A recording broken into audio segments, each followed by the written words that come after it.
Caroline, are you with us?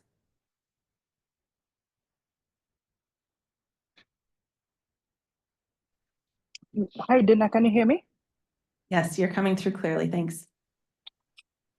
Yeah, all right. So I'll put on my camera briefly, but I'll put it off for network. I think it's good morning all from Nairobi. We'll turn off my camera and speak briefly about what we are doing here in Nairobi as a follow-on to Dana's and Dennis's presentation. So just picking on from where Dana has talked, um, is that often city departments will need data on various aspects relating to deprivation. And when I started working in this area, you'd always hear cities talking about the lack of data. That they know they are informal settlements, like Nairobi is estimated to have 60% of the population, but the city departments themselves do not have the numbers or the level of deprivation between the various slums, say, in Nairobi. At the same time, I work for an NGO based here in Nairobi, the African Population Health Research Center. And we have collected data in slums for over 20 years through demographic surveillance into communities. And so the question was, and even in the interaction with communities, like people like Nisera, Slum Dwellers International, that they have a lot of data. So the question was, how come the cities are not using this data that is held by the communities? And I think, as Dana then rightly introduced us, it was about trust, where the cities would say they are not sure how this data was collected, they are not sure if it is accurate. And at the same time, the communities would say the cities maybe don't ask us for the data, but we also don't have trust that this data that we are sharing will not be used, for example, to evict us. So that lack of trust. And where we came in is to be able to provide this platform where the city and the communities are able to communicate. And as Peter from Lagos will speak later on, there are those initiatives where cities can get to understand that the data, how the data collected by the communities was done, and sometimes even agree on a shared tool on data collection, building trust, so that the cities can start using this kind of data sets. But just going back to the slides, that there are a lot of producers of data within cities. And if Mario was here, he would say that every day he gets people in his office convincing him the data set is the best.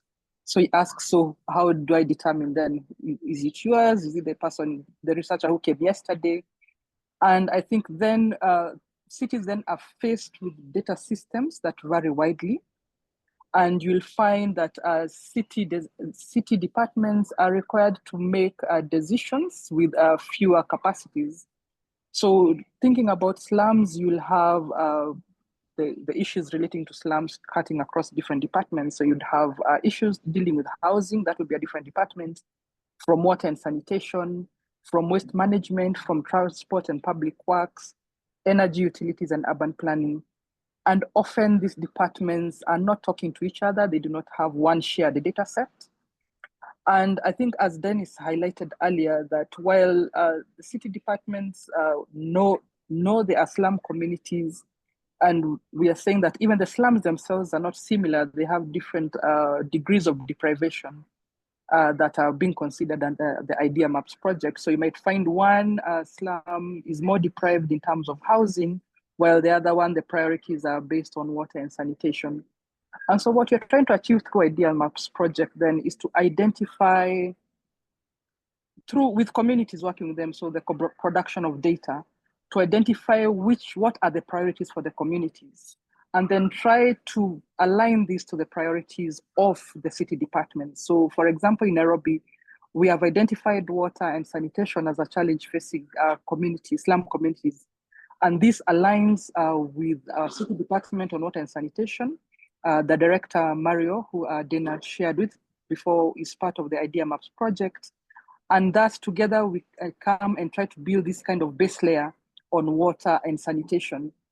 But as you'll see, as we have this, or rather, and many of you will experience the same, that while you want to address one challenge, this data does not exist across all all the areas in the city. So you might have very good data in one community and lacking in the other.